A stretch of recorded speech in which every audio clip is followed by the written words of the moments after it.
Flo. Welcome to Hack and Slash, a D&D 2E podcast, where we talk about Dungeons and Dragons 2nd Edition, our favorite version of D&D. It appears kind of in the 90s, and we still play and still love it. We don't know why, but it's the best one. Yeah, we're very nostalgic for this era, so we talk about all things related to it. We hope you enjoy. Yeah, much fun.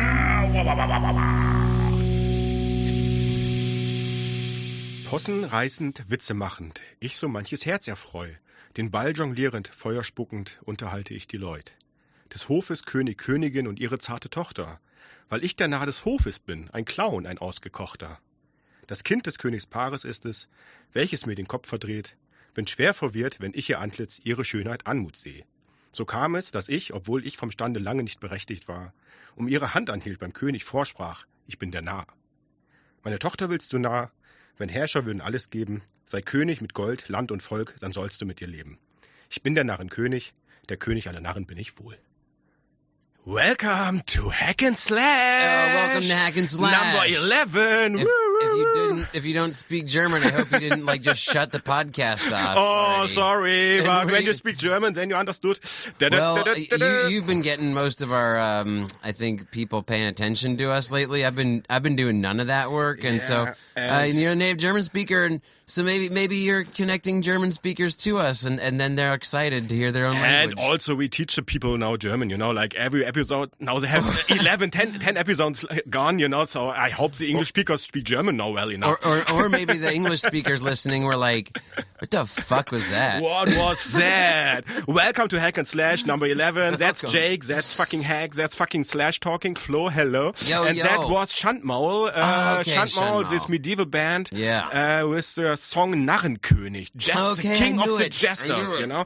From an album, it was not particular in the 90s, it was 2001. Okay. But I thought because of the today's episode theme topic thing, it fits totally fine because of the Narrenkönig, the jester. Yeah, we start off our podcast. It's a Dungeons and Dragons 2nd Edition theme podcast, also 90s nostalgia theme podcast. It's about us growing up in the 90s, nurturing that inner child, and how we loved playing D&D in that era, and it was the 2nd edition. Yeah. But we start out each podcast with a little quote, often rock lyrics and stuff, and so at first I thought you were saying a poem or something lofty. Yeah. Like, I was like, is that fucking Goethe?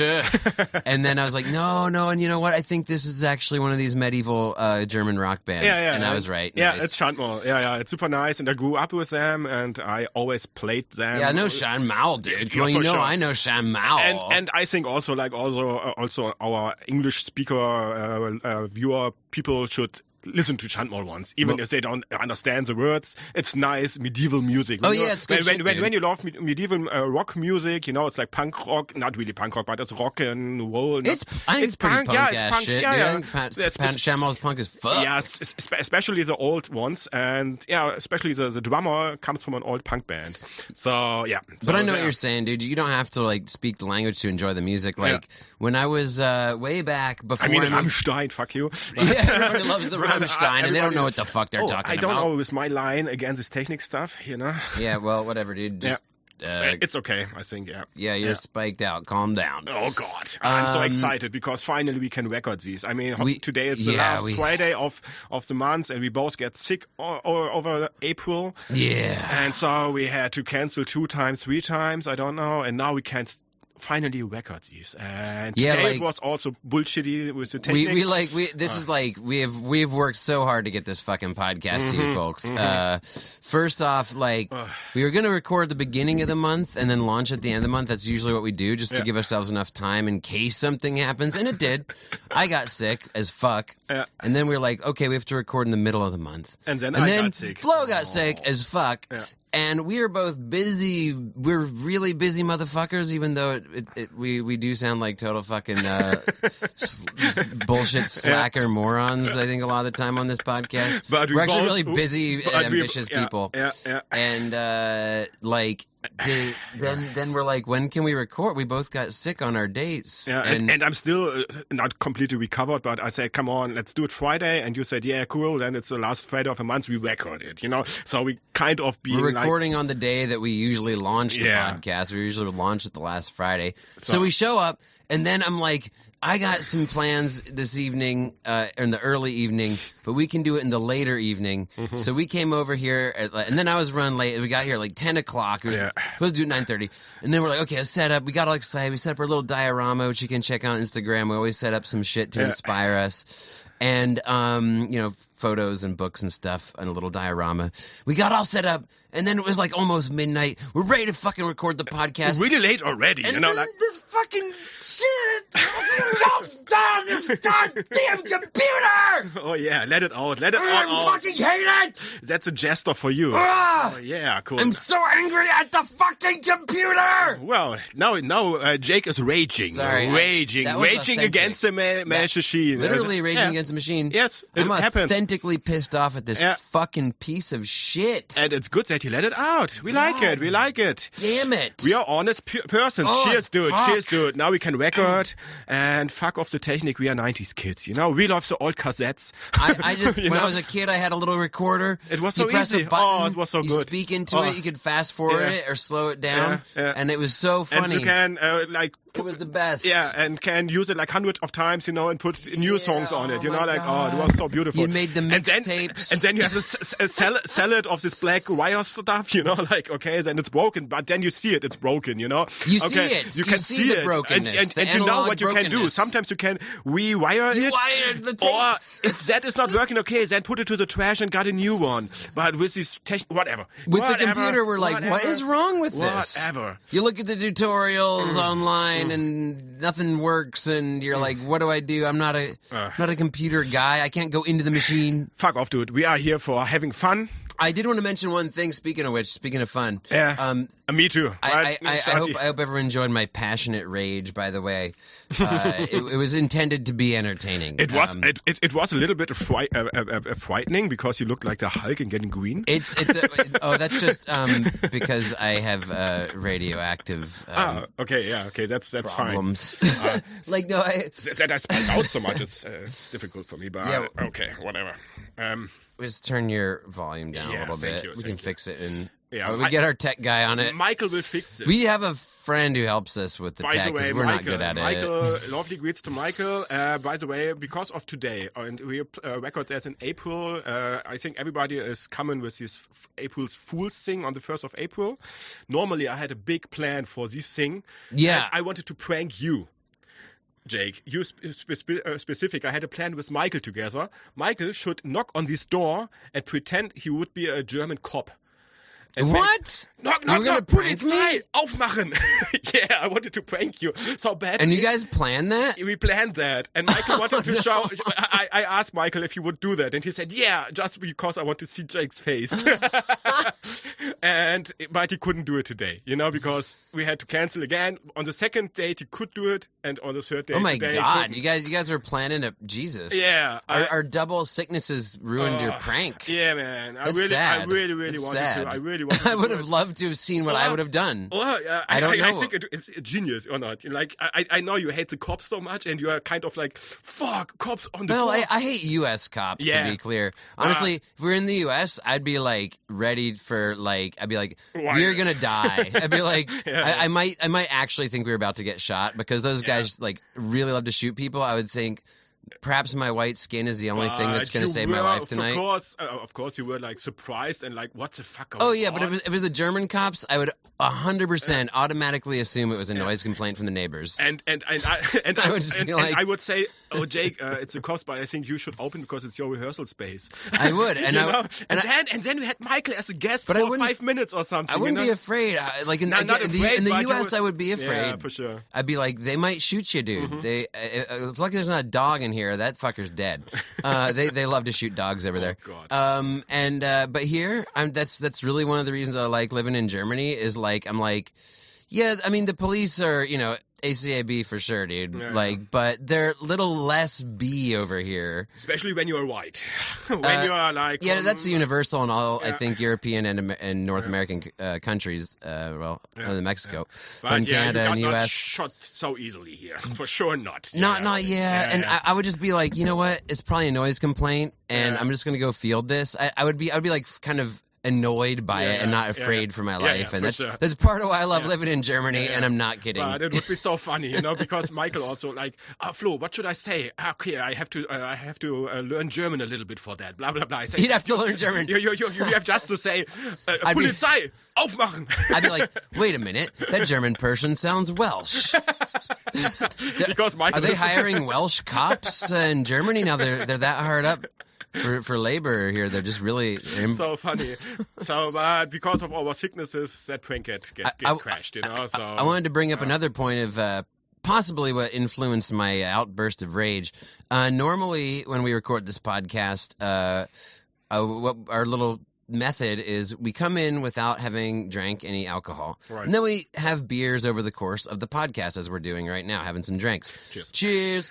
But when I got sick, I was like on antibiotics. And so when we were going to do the second one, I was like still on the antibiotics. And I was like, this is going to be the first podcast where I can't drink because I can't drink when I'm on the antibiotics. Yep. So I was like, it's going to be our first sober podcast. But then instead it turned into the opposite. I had a dinner guest this evening. Yep. That was my plans. And I had some drinks at dinner.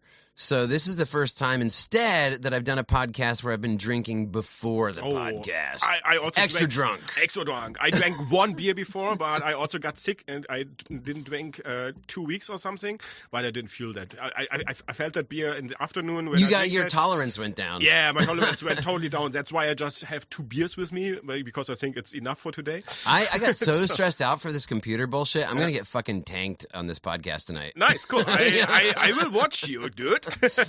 And appropriately enough, because our theme tonight is... Wow, now we come to the point. Yeah, what's the theme? It's rogues, fools, and jesters. And everything around that. You know, like traps and riddles and all that stuff. Yeah, Nice. in the world of D&D, what role is played by the trickster, the prankster, the rogues, the fools, the traps, the riddles, the puzzles, the stuff that kind of plays with your mind. Yeah. You know, what's that all about? And where's it come from? Oh, yeah. You know? Oh, like, yeah. why is it a thing? And why is it so kind of... why does it play such a major role in the D&D world? And why is it kind of like a part of our mindset when we come to making an imaginary world, making characters, making campaign, you know? Yeah. We've got the warrior, we've got the wizard, and we've got the rogue.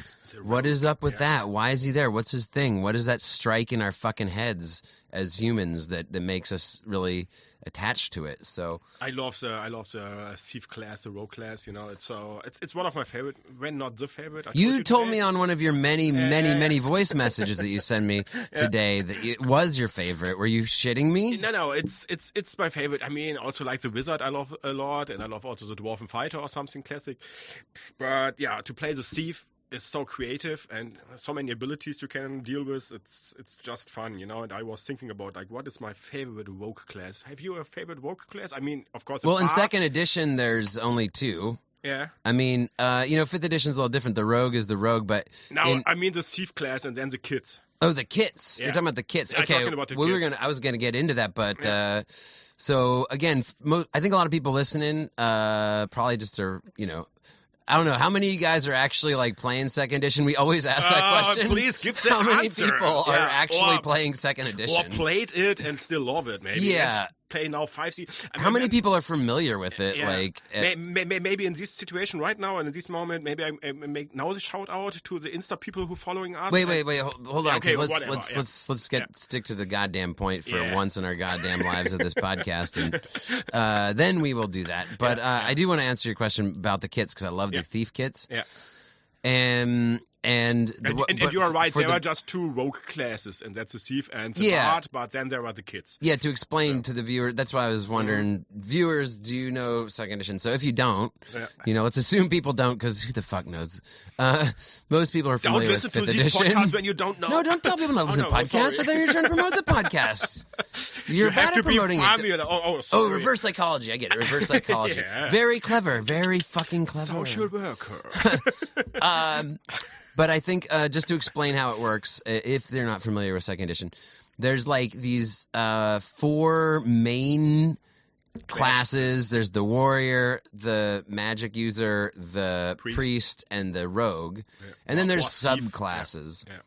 The subclasses of the rogue is there's only 2. There's only 2 or 3 of each of them. Yeah. And the subclass of rogue is you can be either a bard or a thief. Yes. And each of those classes has thief skills. The thief has a lot of thief skills, and the bard has some thief skills, and then also some magic and some fighting. Their whole thing, the bard in second edition, their whole thing is that they're like a balance. They're the jack of all trades, literally, in that they kind of have some of each of the classes things. And also being like a little bit more a magic user also, huh? Yeah, exactly. They got some fighting, some magic, and some thief skills. Oh, yeah. But the thief is the only one that is like has all the thief skills and is like the only one that does what they do, kind of. Yeah. Whereas, fighters, there's a lot of different fighting. Everyone has some fighting skills. Magic users, there's different kinds of magic users, so whether you're a priest or a wizard or whatever, you have some magic. But the thief is the only one that has the thief skills. But then there's also these fucking handbooks that they cranked out to try and just keep it the money train rolling for TSR. And these old, like, what is that, purple reddish? I would call that color, what is that color? Purple in like German. Crimson? No, crimson is much brighter, but it's like it's a little bit. It went a little bit into the purple. It's like red, brown, purple kind of color. And with the golden letters, And some people think they are ugly. I think they are just classic. I think they are beautiful, and I love them. I think also they are beautiful. I think they're absolutely and beautiful. They are just like really like iconic. You never see other books looking like that, and so exactly. That's D&D second edition books. Yeah, I love them too. And it's handbooks for each of the classes. And it's super funny that they also like in German printed them in the same style. Like oh, cool, yeah. I mean, I have there the gnomes and halflings book that looks different, but I have also like the fighters or psionic book, and it's the same style that your books there. Yeah, sorry to interrupt again. Oh no, dude, no, it's good. I think that was a smooth and flowing type of interruption, and that's fine. That's not like a Beavis and Butthead style. That's the way we do it in the U.S. Just, but jumping on it when there's an art to it. There's an art to it, really. Okay. It's like if I like that. When you're at a movie and then if you're talking during the movie, everyone's like, "God damn it!" Yeah. But if a character just does something. And then you shout at the movie, you go, "Fuck yeah!" That's it. You kind of interrupted, but it's appropriate, Check. Can you turn my volume up a little bit more, please? Yeah, okay. Cool. That's good. We're really fucking sorry, Mike. We're fucking with the volume. Yeah, sorry, our producer guy. Yeah, our editor. Our editor, which we don't pay for.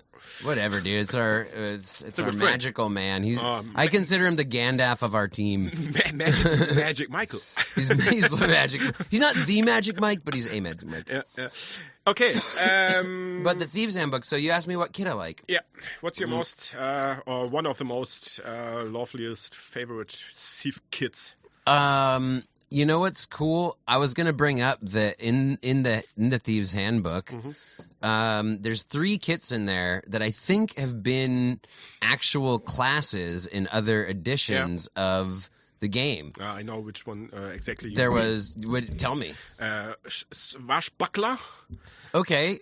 Kind of. That's actually Yeah. Then there are these. In English, it's called Assassin. I wanted to say, and Acrobat. Acrobat, maybe, but I wanted to say also the Buccaneer. The Buccaneer. Oh yeah. The Buccaneer. Freibeuter. The German word for you again. Freibeuter or Pirat. What did you just call me? Freibeuter? Freibeuter. You don't know the name Freibeuter? That's somebody who takes free booty. Yeah, that's a buccaneer. Okay. It's a German word for buccaneer. But you know where the word buccaneer came from? This is some fun trivia. It's French, I think. Huh? Yeah, but so there was pirates and they all went on an island, and they all started this little island colony and kind of hung out together very intimately on the island. Yeah, you'd love it. But they hunted the pigs of the island, and they would they would turn all the pigs into bacon. And the French word for bacon is boucan. So when other ships would go by, they'd smell the bacon. And they call them the boucaniers, the baconers. Funny. You know, and Freibeuter, it's like frei, it's like for free. You know, frei. Yeah. Or freedom. Exactly. So free booty. And Beute is like booty. And Beute, it's like it's like the cash. You know? I call it booty. Booty. That's what it is. Yeah, Freibeute. Not the booty, but it's my the little cash, Beastie you know? Boys reference. So nice. 90s. A lot of 90s references. That's all I have. For today. You are in the demographic of a very distinct age range of 10 years, and you'll get all of them. If not, then you'll get none. Come on. You'll get none of them. Come back to the point. What is your favorite thief? Well, I did want to mention I love that they have that when the Thieves Handbook came out, they'd already done some of the handbooks. They're actually numbered. You know, there's like handbook 1, 2, 3, 4. Really? Yeah. There's like and I think the Thief is like the fourth one. They came out with like. Is that on the back of the books also? We have the book for reference. Oh, it's PBR2 actually. It's the second one. I never watched that up. Oh, yeah, but I think the Fighters was the first one. $5. That was cheap. Yeah, I left the price tag on because it's hilarious. I like it. But the Fighters Handbook was the first one, and the Fighters Handbook, honestly, they experimented with fighting rules, and that was cool. But I felt like they didn't really like. You could tell it was the first one, but then this one I felt like is where they got their groove on, and then they were like, we figured out how to make these handbooks actually like really worth buying and have good information with the kits and stuff. The fighter kits, I mean, in the Fighter's Handbook, they're just not super great. No, it's not bad. But it's like it's a it's little bit boring, you know. Like, yeah, they don't give them special shit. But here they were like, oh, the kits in this, they're like, we can do stuff with the kits and make the character makes them class really unique, cool. Yeah. But then they brought in like the acrobat, and you have actually, speaking of acrobat thieves, it's true. You have right here in our little space on our diorama the acrobat from the D&D cartoon from the 80s. As a mini, yes. Yeah, right. this mini, this little mini that we played with when your game a couple months ago. It was so funny that you brought in the D&D cartoon crew to your game. Yeah. And we have your little acrobat mini here, and she is badass. But totally. In 1983 or whatever, I think that's the year when the show came out. Correct me if I'm wrong, viewers. Comment below. 1993 could be. I think it was 83. 92 or 93. Something like that. Early 80s. Yeah, it's still first edition. Yeah. Acrobat was like a class, I guess. I think because that's why they had this on the show. Yeah, for sure. It's not a rogue or thief. Something. It's just an acrobat class. Yeah, it kind of stuck out. Like it's like the other ones. There was a ranger and a wizard, but then there's like acrobats. Like acrobat, what the fuck? Yeah. But then it's just a kid from the Thief's Handbook. Yeah. It's just a kid. Why are they making it so special? Why so special? It's not its own thing, but it was in the first edition. It was its own thing, and also the assassin, I think, was a thing in earlier editions, and definitely in later editions. Yeah. I think in 5th edition you can like it's one of the specializations. Something. No, I'm just joking. Is it what? At the game Assassin's Creed, there was really special. Yeah, they were the star of the show. Man, I love Assassin's Creed. I wish I had time to play the new one, but Baldur's Gate is the only one for me at the moment. But dude, so I like the fact they brought those kits in, and I like the fact that they gave them attention and that they said, hey, you know, basically I felt like it's TSR's way of saying, hey, we don't have assassins and acrobats and and spies and swashbucklers now as a thing in the player's handbook. They're going to be like subclasses though, and here now you can still play them. Yeah. I thought that was cool, and I love the assassin. I love the assassin kit. So I want to I really am tempted to say assassin that, but dude. But you know, it's a hard question. Yeah, I know, but I also like Buccaneer. Buccaneer is also nice. But you know yeah. what? You know what, man? It's so funny because I would say Swashbuckler, honestly. What, dude? You say the same that I said, and I could also not really decide. You know, like should I say what I was decided? thinking Smuggler too. The Smuggler is badass too. I was like Swashbuckler at first. Yeah, because I love them. Then there was the Acrobat, and then was the Assassin. Then it was the Burglar. The burglar. The burglar, the Einbrecher in German. Einbrecher. Breaking, the one who breaks in. Yeah. Exactly. Then the Buccaneer. La Buccaneer. The Buccaneer.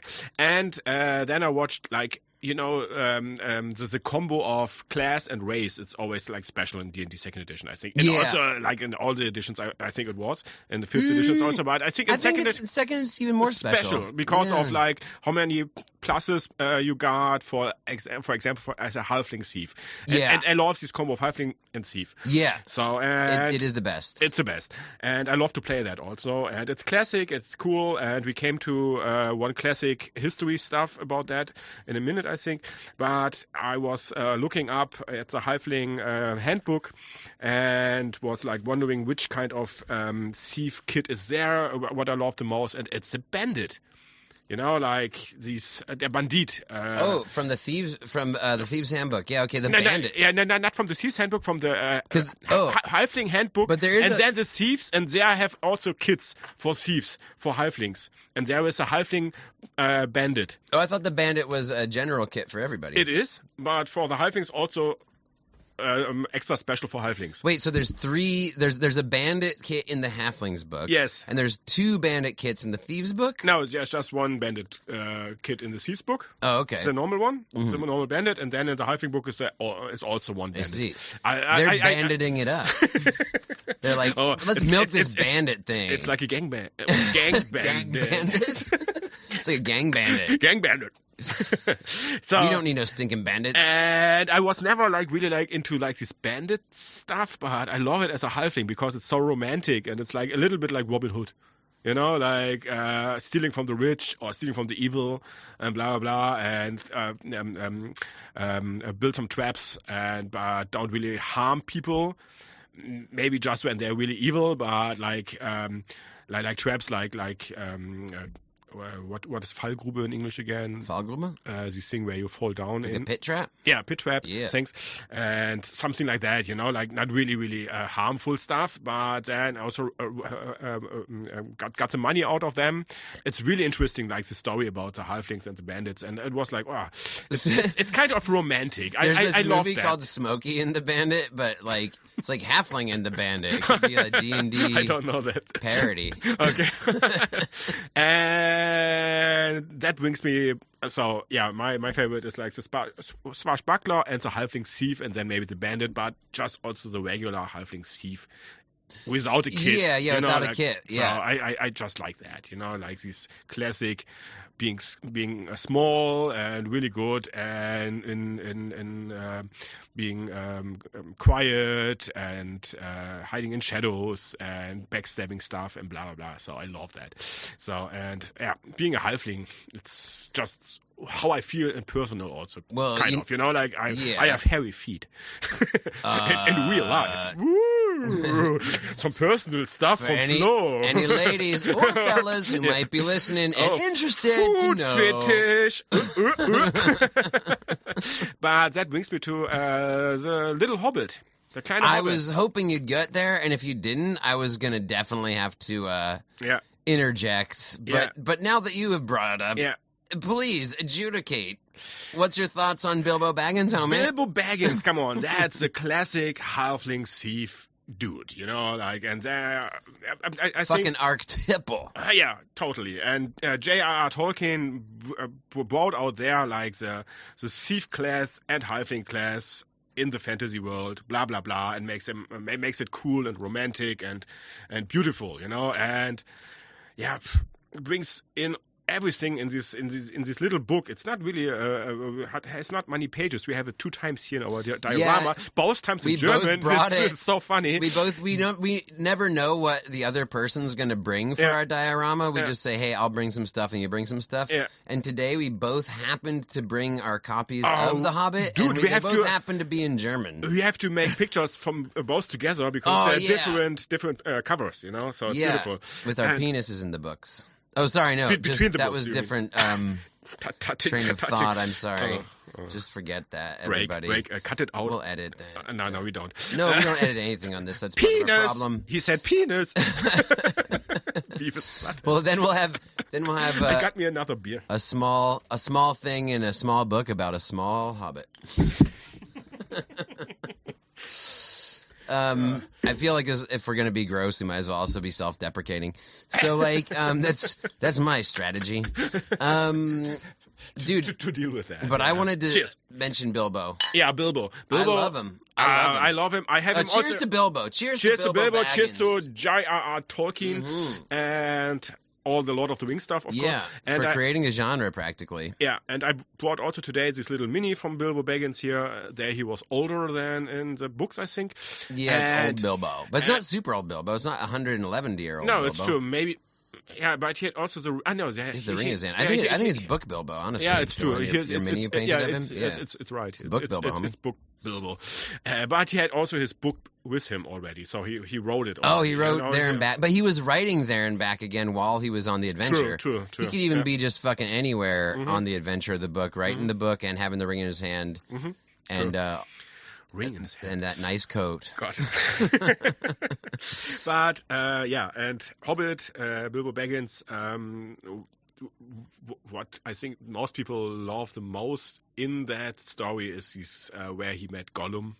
And then these riddles. The riddles, you know? Yeah. So it's so perfect and beautiful riddles, you know? And I love that. Yeah, it is one of the best chapters in the book. Yeah. Chapter 5, Riddles in the Dark. Good shit. So good. It's so beautiful. And all these riddle stuff.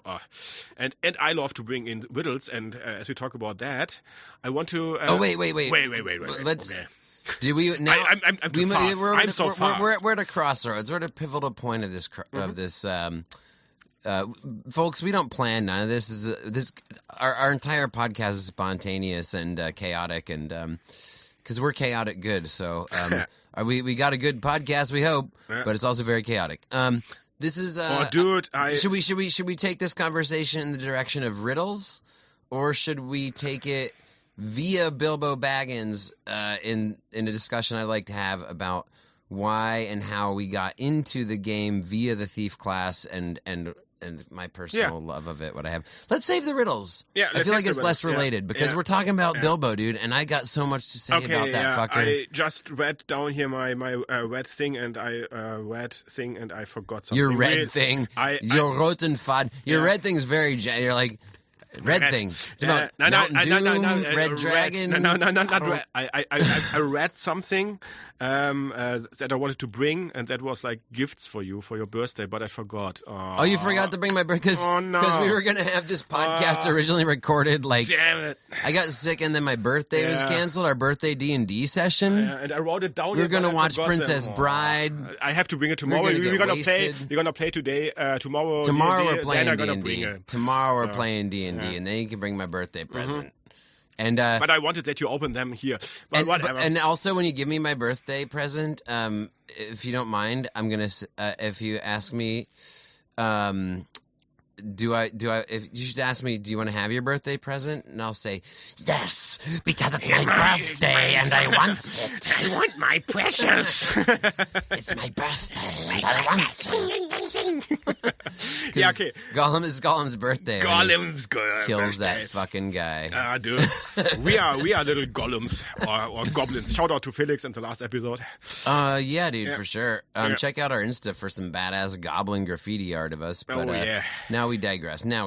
Like, look, so this is. I just want to discuss how pivotal Bilbo Baggins was for plugging me in to being a lifelong D&D fan via the rogue class, because basically, so I was like, I think I was 13. I want to say 13, maybe 12, maybe 14. I don't know. I'm pretty sure 13 though.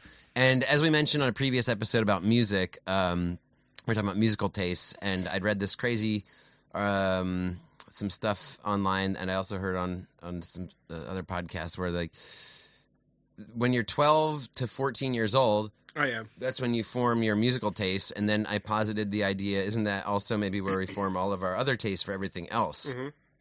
Or a lot of other things anyway, that we take with us through life, right? So, like, the fact that we love punk rock music, as I said in that episode, and a lot of our favorite bands, like we... Do you remember which episode that was? Our music episode? No. Look at our Instagram. 7 or 8. 7 or something. Yeah. But then also me and you met at the NoFX show, and we talked about that on our first episode, but we both got into NoFX at that age, and we're still our favorite band, and that's kind of what is a unifying theme of our friendship and our podcast and our life. But at that age, at that tender sweet age of impressionability where we gravitate towards things that we take with us our entire lives, I think I was in my second or third read of The Hobbit. I just read it so much. I loved it. I read it when I was older, after I started with D&D.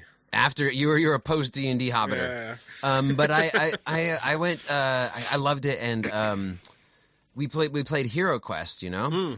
And I've talked about that on their podcast too. I think we rambled on about Hero Quest for probably some time. I now have Hero Quest at home. Woo! The new version. Release, and we will play it. We will fucking play it. Yeah. But then as I mentioned on previous podcasts, you know, friend's older brother came. He turned us on to D&D. He said, "Here's how you play." And this guy who's not a horse.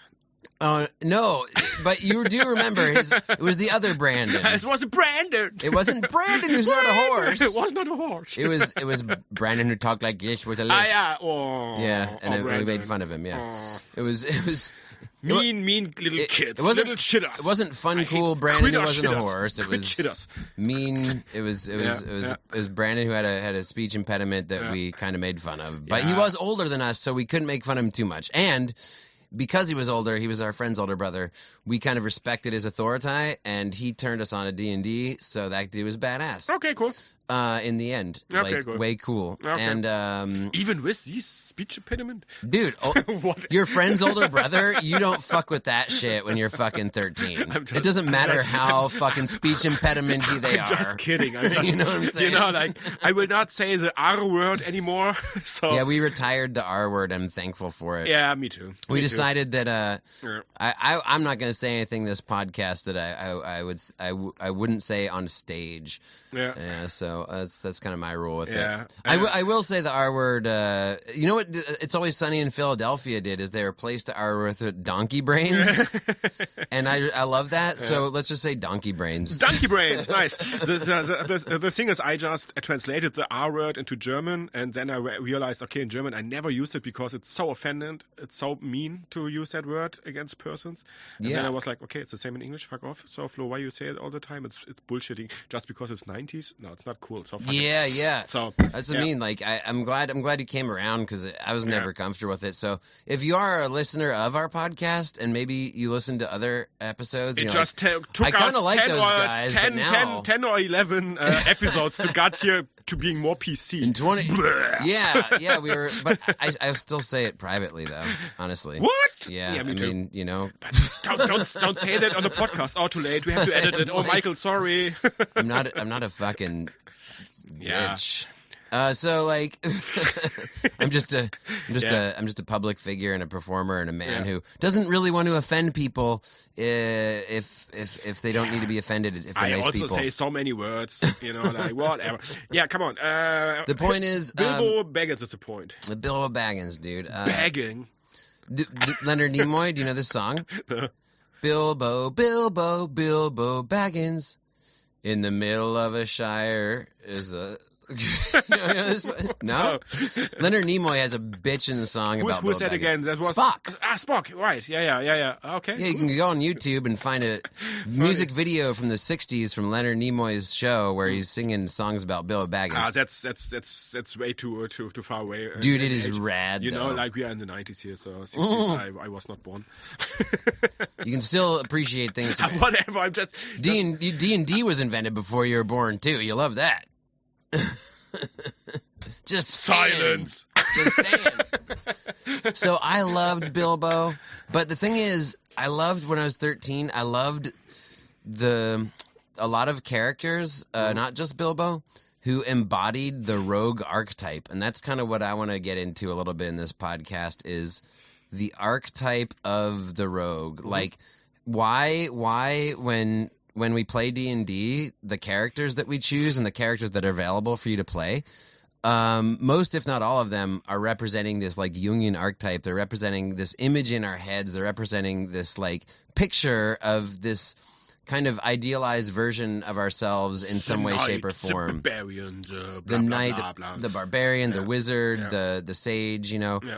The priest is a little bit The strange. priest is kind of like the Hierophant or the sage, but like the thief and the fool, they're represented by other characters too. When you write stories, you know, a lot of these characters that are in your stories and the relationships they have with each other, they end up kind of being based on these things. And I always loved in the stories I was reading the rogue,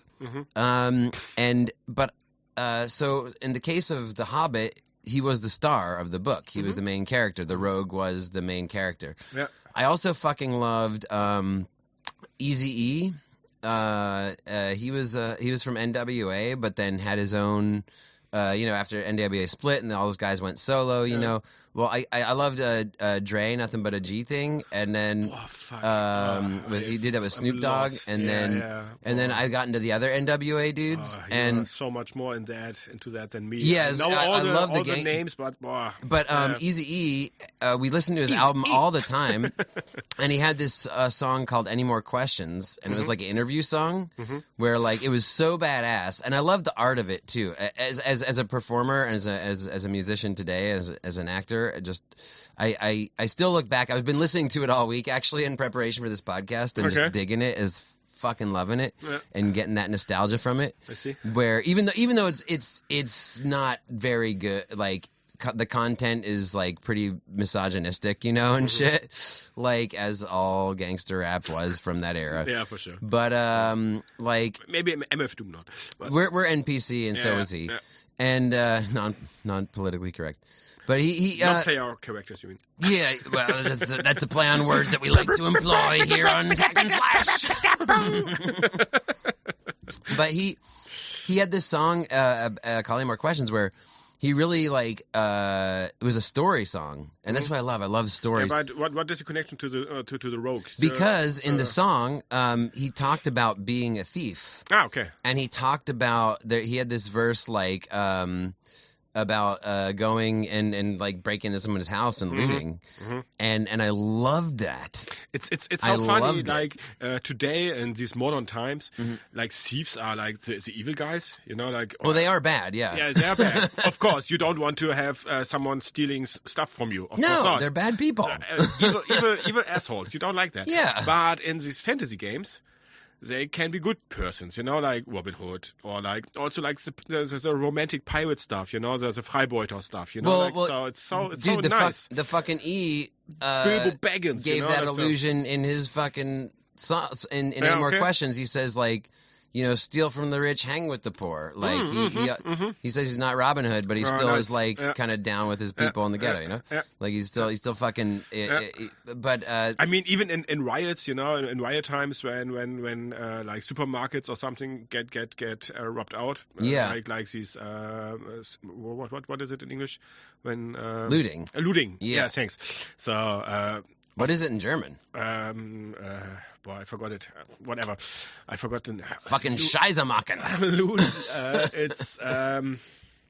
Whatever, dude. Forget Yeah, it. you see, it's too long break for that. Yeah. I don't know. I will remember in our break. But maybe. those people are not cool. Like if they're just breaking in, fucking. Yeah. But I want to give you the third of my tripartite of my 13-year-old love of the thief archetype. Mm-hmm. It was Bilbo Baggins. It was Eazy-E, and then the third one is very topical right now, and it's one of the hottest motherfuckers in the zeitgeist of 90s nostalgia in this present moment. Oh wait. Can you guess who I'm going to say? 90s zeitgeist. 90s nostalgia that's like in everybody's consciousness right now who's a lover of 90s stuff. Okay, I was, but it's not Sherlock Holmes. Sherlock Holmes? The fuck I know you he's talking not a about? thief. I know what I'm talking about. Oh God, I'm wasted. Sorry. I thought I was the one who was getting tanked over here. Okay, no, sorry. What are you talking? Dude, think about it. 90s nostalgia, thief. Yeah. Everybody's kind of talking about him. Of course. Gambit. Yeah, Gambit! Yeah, X-Men. X-Men died. X-Men died. Gambit X-Men died. Yeah, Gambit. So a lot of them died in that episode of X-Men 97. Yeah. That were it's a Gambit. beautiful shout out to so that, good, dude. and shout out to I never listened to them, but to this X-Men podcast. Oh, X Reads podcast. I Yes. fucking love X Reads podcast, dude. I think they listen also all the follow time. us. Please follow What? us. I'm not Do sure. Kristen Chandler follow us? Because I follow Kristen Chandler. I'm not sure. Okay, dude. Let's. But please follow us. Yeah, hey, And- Kristen Chandler, please follow us if you're listening to this. And there are many others. They're a who follow big us. podcast, dude. They don't have time for us. Okay, sorry. We're, Then we're just, maybe they're we're just little bitch ass motherfuckers. We are crawling around the big. dirt. Don't make us smaller. Just because you said penis before. The X-Reads podcast, I do love it, dude. But like, there's a lot of X-Men podcasts right now, and all of them are talking about the fucking X-Men 97 show. Yeah, but Gambit. And part of the reason is because He stands there. in case you don't know, I have my little omnibus read print of the first issue of Gambit's appearance. X-Men, is it 268, I want to say? Yeah, whatever. Yeah, I think it's the first issue of Gambit, because Gambit was like my favorite character. And he was in the 90s X-Men TV show, which was a big part of 90s nostalgia and there's a big link, by the way, between X-Men and D&D. They did it in Stranger Things. And I know, you're a big Stranger Things fan. Yeah, for sure. Yeah. But in the first season, there was an article I read that described the first season of Stranger Things as a love letter to Jean Grey, because it was all an that homage makes sense. to sort of the Dark Phoenix saga with 11 crazy. and stuff. But they play D&D, and they're in the Yeah. X-Men world, and X-Men and D&D, I think, have a big Total relationship connection. with each Yeah. other. And you can also find all commercial stuff in the old X-Men comics, and for X-Men D&D, comic. Yeah, they have So D&D good. commercials in the So X-Men nice. comics. Yeah. And so Gambit. Hey, also, they had this. They had, for the viewers, just to, in case everybody's like, why is he talking about Gambit? It's because they had the old X-Men TV show, and they recently brought it back. And then there was this really big episode spoiler. in the whatever, dude. Spoiler alert! Spoiler alert! Yeah, If you didn't yeah. watch it by now, though, Jesus Christ, check it out. They killed off. Spoiler. Gambit. They killed off Gambit. They and But it was, there's cable. Everything's it fine. was a big, we're all waiting to see. By the time this airs, we'll probably have known the fate of what's going on with this series. But basically, they killed Gambit. It was a big fucking deal. And a lot of people, for what I read, said I loved Gambit and stuff. And I saw an interview with the voice actor who plays Gambit, and it was really funny because he said, I grew up with the series, and now I get to voice the character, and then I got told I get killed, and it was like heartbreaking, you know? But he said, I used to play as Gambit and stuff, and in my head, I shared that with this guy. I was like, it's so crazy, and I've seen other people on social media saying how much they love Gambit and how much he influenced them. And, dude, I wanted, because of Bilbo Baggins, Gambit, and Eazy-E, it was my dream to become a thief. I wanted to become a thief and go live in New Orleans. I took the first foreign language class I took was not German, it was French. I wanted to live because French is like this beautiful language. so Sorry, fucking- German's not so much. That's true. Yeah. You are so fucking nerdcore. Oh, dude. I was like, I want to go live this fucking thief life. Love it. And Love and it. that's the beauty of this archetype is that there's this romance to it. Totally. Like those three characters are well, maybe not E. I don't know that poor fucker. Rest in peace. But at least two of the three of them. I mean, Gambit, and Bilbo Baggins. You know, they're very romantic. And I mean, of course, also like the classic romantic thief archetypes like Bilbo Baggins, Robin Hood, or like Robin Hood is like like or the Princess, no, not the Princess Bride. in the Princess Bride.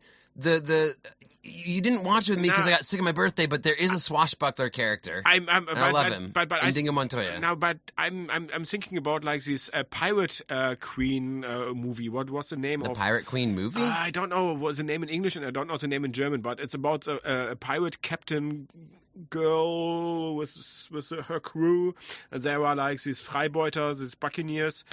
It's also a really old movie from the 80s, maybe. Or Really? 90s. Okay, Yeah. this sounds cool, and I Yeah. love this trivia you're throwing at me right now Yeah. because I don't know the answer. What is it? What's the fucking movie? Yeah, we have to look up. God damn it! Don't you say something to me that you don't know the answer to, so you can tell me about make it. Don't you leave horny, me hanging. but I don't fuck you. This is the riddle. This is the riddle. That's not. Yeah, that's maybe one. Are you riddle. throwing the riddle at me? I want. No, I have a. What's the other- 80s movie? Name the yeah. riddle. The riddle. Should I mention the riddle now? I don't know, man. Oh no, I got one little end to my story. Yeah. This is that the first character I played in D&D was based on Bilbo Baggins. My friend's older brother showed me. I already said this in another podcast, so if you're a first-time listener, it's the first time. If you already heard it, then enjoy the second retelling. He drew me in because he said, look, you can be, it's like Hero Quest, but it's more nuanced and you can really make the character. And I saw the tables for the thief skills. I saw you could be a halfling thief. So good. And he's like, oh yeah, he's like, halfling thieves are the classic. best. That's like the best combination. I was like, I get to play as Bilbo Baggins. I don't just get to play as this generic character like in Hero Quest. I'm not just the barbarian or the wizard. I am like, get to put a little more role play, a little more nuance, a little more detail into That's the what character. also Felix said in the last episode. You know, like the thief can't getting so mighty like the warrior or the wizard. What I disagreed. You know, that I said I think he can, but in different ways, and it's complicated her to play. So it's more based on role playing. Yeah, it's instead more of based- raw. Yeah, just numbers. raw numbers, right? Yeah. Just use the tables, blah blah blah. Yeah. So you have really to think. Also, you have also to think about where you get better. You know, like in the abilities, you have these 9 stats. I think is it 9 or something? Yeah, like like that? the eight thief skills. Yeah, 8 thief skills. Is it? Should we go through them? Oh yeah. Should we tell please. our listeners? Yeah, please. In second edition, the thief skills you get to have, they're based on percentage points. Yes. They're not just like in 5th edition of the D20. This is like, I love that about them, by the way. I wanted to mention that. The thief skills, you get to make them percentage points. Yeah. So instead of getting plus One or two one or on three, plus blah, anything blah. on a D20, Yeah. So which is boring. always 5%. Yeah. You know, if you break that Okay, down. really. Yeah. Yeah, if you think it mathematically, like 1 through 20 is 5 percentage points each, okay. right? So it's Yeah. always I'm it's not always good at math, but 5 percentages. whatever. Okay. But with thief skills in second edition, it can be like 36 or 37%. You really get to like Yeah, nuance. super Yeah. like detailed how percentage No it one, is. no one uses like reading languages. Yeah, read languages is the joke 0. one. I don't know. I love playing characters that have that just to flaunt that. Though, Yeah, you know, yeah, be like, I'm going to go high read languages. But the thief skills is pickpockets, Finding traps. open locks, find traps, Open locks, find traps. move silently, Hide in hide in shadows, climb walls. climb walls, detect noise. And languages. read languages. Right. So you get to have all that. Yeah, and you start with like special % on the first level. They are fixed, and then you can add 10% every level. Like you start on the first level with 60%, you can drop there, but not higher than 30%. And then all the other levels come, you're getting 30%, and you cannot put more than 15 on one of that abilities. And as a halfling, you also as elves or half-elves, you get also pluses or minuses something, but halfling is the best on the Halflings balance. get the best bonuses. And when you don't have armor they're on, really then it's good. perfect. Yeah. So, and you really can put it really in high levels. And for example, They're climbing... natural thieves. Yeah, climbing walls, for example, starts already at 60%, I think. Yeah. So it's really Halflings, high. I think, get minuses to that one, but Yeah, they get pluses to everything else. Yeah. Which So, makes sense. And then when you are high dexterity, then you also get more pluses and blah, blah, blah, blah, blah. So it makes totally sense. And it's so much fun to deal with that and play with that around, you know, like, do I want to be more like the pickpocket guy, or do I want to be more like the trap finding guy, or do I want to be more like the hide and shadows guy? Yeah, you have to really specialize so it's it. really, really interesting. But So also, I love it. the dexterity is their main thing. Yeah. But then I also think that, like... Constitution is really important. I wasn't thinking Constitution at all, man. I'm thinking more like intelligence and charisma. For sure. But that's the thing sure. is, like, For sure. with charisma, Yeah. the thing about a lot of people For me, use it's with charisma as a dumb stat because they don't want to. I know what you want to go with. But they can role play, like For you sure. can role play it. No question. And then that's when you're saying like, Totally. oh, Felix wanted to say it's not really cool, but like it's like when you level up as a thief, you really get to use role playing as your strength. The character I missed the last episode was Entreri. That's a main villain of Trittstuden, and he is like an assassin. Oh, So, yeah, okay. Super nice. And Well, dexterity is like prime assassin. Gotta have that. But you know why I choose Constitution? Because of the risk which thieves always go through. Because when you are a thief, you are one of the first in line in a party to go into the dungeon and find the traps. Really? But Constitution, man? Yeah, because then you have higher hit points. Higher hit points. Nah, I don't think so. I don't know. And more like resilience against like poison and blah blah blah blah. My first character in my 5e campaign was a dwarven rogue, and I intentionally chose the dwarf because I just love the idea of it. Honestly, it's funny. Yeah. But I have also the dwarven handbook here with me. I made his highest stat Constitution for kind of that reason. Funny. Those fuckers totally dogged on me for it. I'm just Yeah. Oh, damn it. Yeah, they were like, why didn't you do dexterity, dude? He's a thief. I'm like, because he's a dwarf. I went race over class. Super narrative. I'm like, I'm a role player. I'm not here to just max out my. I'm not here to just wank myself off like you fuckers. Of course, dexterity, charisma makes totally sense. Especially when you are like a smuggler or whatever, you know, like to deal with other NPCs and so on. So it makes so much sense to make high charisma. But yeah, I was always like with Constitution. Hey, what's with the time? We need a break. Yeah, cool. Before the break, I have something to say. we always come into this podcast saying like, hey, we don't have much this week. Do you have anything, Flo? Yeah, I mean a little bit. Yeah. Maybe we'll just make a half-hour one this time. We just love to talk.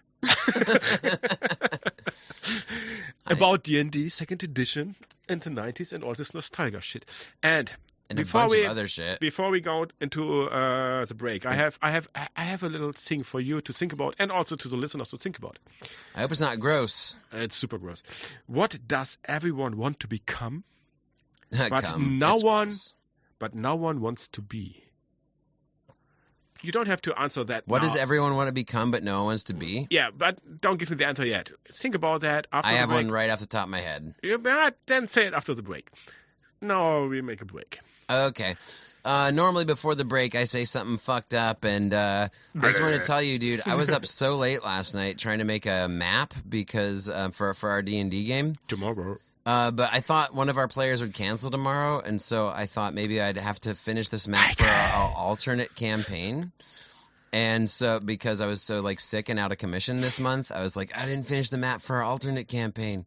But sometimes when I'm in the creative flow, I like fucking start saying weird shit to myself. Mm-hmm. It all started when I was a kid and I hummed the He-Man theme over and over while I drew pictures. But this time, what I was saying last night as I was making the map, I said...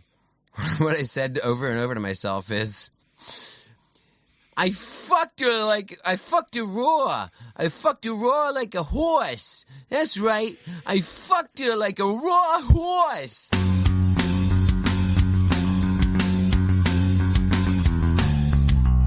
And we're back. That was a long break. Yeah. Cheers for us. For you guys, it was the same amount of time. Cheers. So, as we usually do, what's this thing? What we usually do? We did a... Silence. Sorry, I spaced out. I was like, usually we talk about what we did on the break, but that's boring. So let's just move on. Yeah. We got another beer. Yeah. I told you I get tanked. He also got peed. I fucked. got peed. So interesting. Now, German word. Yeah, what's the German word? That's what we do after the break. Yeah, so the German word is... We do a German word. You start with English, I start with the German. I don't know, dude. Have we established a pattern here? I don't know. Guys, let us know. Is there a pattern? Dude, comment below if you've listened to our podcast and know what the fuck we're doing. Hey, they're messing around with a pattern already. Like and drunk. subscribe. Yeah. And follow us on Instagram and on Patreon and everywhere else. So some money because we ran out of money now. It's OnlyFans is where I'm at with. Oh, OnlyFans. No, I'm just kidding. It's just for I've thought about it though. OnlyFans is just for the porn persons. Yeah, well, Huh? it's very. You could just like you could just roll dice while you're naked and probably make money on OnlyFans. Cool. Not you German personally. So you come up with the English word first. I was the German word. How is the deal? I don't know. I will say the English word. No, I say the German word first. What? No, okay, you say I'll say the English word. What is the English Well, word? you started with the German quote this time. Ah, okay. So our listeners, are you German? Are you English? Let us know in the comments below. So like and subscribe. Like, subscribe, and comment. It's good for the algorithm. Oh, yeah. It's really helpful for us to everyone. And to be honest, it's true. Yeah, I mean, it is. I desperately need money from this. So Yeah, no, I just need followers for my ADHD to have this attention. As I told you, I physically coerce people into following this podcast. I meet them on the street. You force them, huh? I flash my QR code on my phone. Follow us. And then I don't stop until they just finally scan it and then attempt to get me to leave them alone. And They love it. the next level is the threat of physical violence, and then that's gotten dicey. It's just, but it works. It's real love. We have some followers. That's how love works.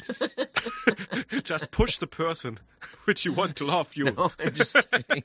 I do no work to get us followers. I'm really bad at it. But I did. Whatever. The German word. What is it?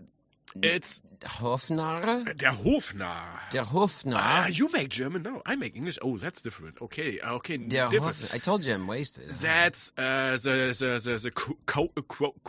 jester, the court jester, The court jester. the court jester. The court jester. It's Hofnarr. Hofnarr. Hofnarr with double R. Hofnarr. Narr. Then Hofnarr. Hof. It's a court. It always reminds me of and Wayne's jester is a World. narr. Wayne's World. Wayne's World. Party time. Excellent. 90s references. Ahoy. Ahoy is my word. He goes, Yeah. So I'm it's stealing Hofnarr. it. It's Hofnarr, and it's like fits totally fine to the quote in the beginning because that was from Schandmaul, der Narrenkönig, Narr, Hofnarr. It's the jester, and Hof, it's like the court, and Narr is the jester. So Hofnarr, it's the word of today, the German word. Yeah, word, dude. And Word. I did want to mention, though, we're going to get into some other topics, but we do have to mention some other things first. The Jester is a kit that's from the Bard's Handbook, dude. Ah, right. That's why I feel like we have to address the Bards For a sure little we do. bit on this Yeah, episode. For sure we do. But first, the riddle I did before the break. Yeah, you remember what I asked you? What does everyone want to become? Yeah. But no one wants to be? Knocked out? That's from Rick and Morty. Come on, Morty. Nobody wants to be dead. Everyone wants to be knocked out. That's nice. No, that's it's a great not. quote from Rick and Morty. No, it's more classic. Paraphrasing. It's more classic, Wait, say it again? What does everyone want to become, but no one wants to be? The answer's really not knocked out? Okay. I don't was make it everyone too to long. become, but no one wants to be an adult? Yeah, it's kind of true. It's old. Oh, okay. Everybody wants to be wants to become old, but no one wants to be old. I see. You know? So I'd count my answer as correct if I was a DM and a player said that. Knock out? Huh? No, not that one. Don't. That one I would punish the player for sassiness. Yeah. Adult is close enough. It's close enough. Yeah. It's fine. An adult. Yeah. So Everybody wants to be. listeners, did you know it? Did you know it? Let us know in the comments. Then give us money. That's the thing, though. We always will say it after every. Like and subscribe. Please like and subscribe. We have to make a button. By the way, like and subscribe, guys. Thanks a lot. The Instagram is really working out right now for me, personal. I want to say thanks, dude, for doing so much work on Insta for not only me for the podcast, but for yourself. Like we know each other for a long time. We were roommates for a long time. Yeah. And like it's so funny because I've been an actor and a musician for a long time, so I know how important social media is to those things, and I'm always like frustrated with it because I think it's also a real drain on mental health, and it's there's a lot of horrible things about it. Addiction also, you know, it's addicting. It's really bad for kids. Yeah. But on the other hand, it's a great way to independently launch yourself as a performer into other people's consciousnesses, and that's a vehicle and venue that was not always accessible. Yeah, so I think that's really brilliant. And it's also cool for corporation stuff, you know, and creating a network of, for example, artists. Super nice. Yeah. And I got in contact with so many great persons, and I want to mention some of them. But you know, that's it's why, not so many, that's why but the whole some time when I was living with you, and you were doing so good, like you do brilliant fucking artwork with minis. Thank you. And I'm sitting there just working my ass off to try and live in Berlin and be the artsy fartsy Berlin motherfucker that I am, that a lot of people move to this city to be.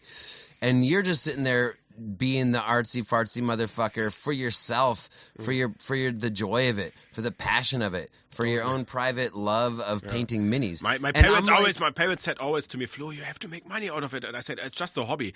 But I was always encouraging you to do that too. I was like, Father Ridley roll. Yeah. I was like, dude, and my wife also said that to me, you know, like, Flo, with your art, you can do something with that. And I say, whatever, it's a hobby. But now I feel like, hey, cool. Now I'm Instagram. But you plugged into it like fucking 3 months ago, and now you're just on the juice. And I have like 250 followers already, and I love it. You know, it's not very impressive. It's not super impressive, but for 3 months, bring you know, you up to take you down. Yeah, for me, it's for 3 months, it's cool. It is know? really good. And really I have happy really, for you. really, I'm proud for you. and I have really like I want to shout out really quick and really fast. Like you've been doing a lot of great persons. work for the podcast and making a lot of good connections for us, dude. Thanks. And you know, it's I much really, fun really also. appreciate that. Mm-hmm. If you look at our Instagram page, you can clearly tell that I make the content because you always comment on it, which is weird. So I say, we collectively at Hack and Slash, and then you comment and go, yeah, dude, I know what you're saying. I love you. And I'm like, it's kind of weird now sounding, but you know, that half of the we is you know, I'm just okay, whatever. Sorry, but it's always like I don't know which kind of music you would take for a specific picture, and I'm always like, wow, that's a cool song. I love it. Thanks, dude. Yeah, I know, but it's like that, you know? it looks weird. It's so authentic though that I love it. I love the comedy of it. That like I'm trying to present this united like who knows? Was it Jake or Flo who posted it? I don't know. It's just a Hack and Slash pod. No, it was Jake because Flo just addressing Jake. True. Okay, but dude, you've taken the bull by the horns with Instagram, and with your own work, with your brilliant fucking mini painting work. So everybody check out. It's at Feel Lucky Punk, is it? Feel Lucky Punk 1312. Okay, yeah, cool. At Feel Lucky Punk 1312, dude. You guys should check that shit out. I'll plug my own shit at the end, but I just want to say thank you so much, man, for helping out this podcast, and also for it's so cool to see you taking the initiative for yourself as a mini painter to get that work out there and make some connections, and hopefully you'll stop harassing me with goddamn voice messages so much because you'll make some connections with some other people. We'll see. I think I will never stop that, but it's just too much fun to annoy you. And I'm not only a mini painter. I paint also other stuff, blah blah, and I love art by any kind of stuff. And I just make a quick shout out to, like, it's Tom, or as he called himself on Instagram, it's Clan of the Cave Brewer. He's from Florida, really nice guy. Name. Nice one. Yeah, and he's a cool guy. Also really, really good kit basher of, like, kaijus, Godzilla monster stuff. Really nice. Then there's Dungeons and Miniatures. I don't know his real name. He's from Colorado, like you.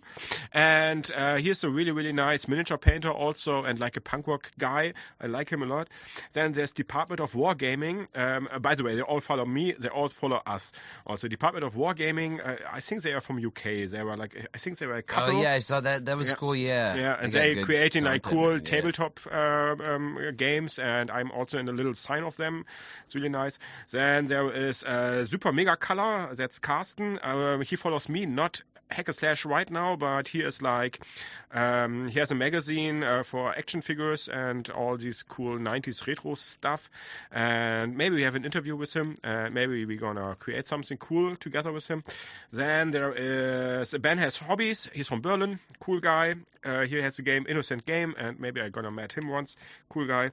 Then there's new Kuvadis Toys, Frank Langella, I think. He's from Germany, and I should paint a toy from him, he asked me today. And I really, really, really want to say special thanks to, we never mentioned him here before, I think, maybe once, a special fish is Simon. Oh, Simon, yeah. Because Simon always, like, really, like, kind of, like, liked all of my stories immediately, and he follows me, like, from the beginning on. Thank you, Simon, for that. Really, for your support. Simon's I really love it. D&D with us, and he's my co-worker on the Jurassic World. And he was my co-worker way back when I lived in the museum. Just a little, like, I worked in the museum. I don't know. Your work becomes your life. Yeah, and for me, Jurassic World is just a mini job. I'm a social worker. That's a mini job, but he's working there also. And yeah, thank you, Simon. I really appreciate your support. It's super nice. Yeah. And dude, I pranked you. What? I pranked you. When? I don't know. Do you remember? Today here in the podcast. Is Michael going to show up as a cop? No. With the other one. What? I have the present for you. Oh, okay, I see. So you said you didn't bring my birthday present, but you did. But the present is here. Oh, is it the April. Oh, okay, we did it. He has to open now the big bag I bought him. I'm just going to tear into it so I don't waste these people's precious But time. there's more. There's two things in the bag I dropped. I got a little excited. Don't really worry. Tanked. He's tanked. He's so tanked. He opened now. It's a pink leopard stuff, and what comes out there? What comes out? What is that? Oh, this is cool wrapping. Yeah. With the stickers. It's got our podcast stickers and Rotakata for the AfD, which is a good message. Mm-hmm. Fuck the AfD. And Kreuzberg 36, cool. Yeah. Dude, it's like a lunchbox. Yeah. What the fuck? It's an actual box. It's a big box. Is Tyrannosaurus Rex on there? Yeah. And here's also Death. Oh, it's a Nick Arnoldi sticker. Yeah, cool. Nick Arnoldi stickers. Yeah, thanks Super nice. to him. Yeah. Okay. What do we have in here? Open it up, the box. What is there inside? Ooh. Happy birthday to you. Happy birthday to you. Happy birthday, dear Jake. Happy birthday to you. That's a satanic postcard. Yeah, it is. It's cool as fuck. I love it. Yeah. It's got like some kind of H.R. Geigerish vibes, but also like, wow. Fucking 45 degree. And that's original. Crucifix. I got that once from Felix, by the way. That's like an. Is it D20? It's a D20 in a frame you can put out. A D20 in a frame? Yeah. Then there is, because you never had a module or something like from the Forgotten Realms, I got your little module. I forgot my first I have some, I think I own a couple Forgotten Realms modules. But this is from Elminster, Elminster written. Elminster is the highest priest, I know Elminster. And I love this cover, He's fucking so good. Oh, and it's even got like the reused from the thing from a couple podcasts ago of the Night of the Walking Dead. Ah, true. Yeah, right. Night of the Walking Dead. I don't know really how that. Ravenloft. Yeah, I don't know really how that module works. That's so funny though that sometimes they reuse the pictures, we've identified this is the second time we've seen this, where they retake the picture. Right. They have the Night of the Walking Dead from a Ravenloft module. And here's Bruno Heldenhammer. Oh no, that's also okay. Yeah, Fritz Durden, like he's all just recycled art. Totally. That's from the fucking. But I love it, like it's so handbooks. funny.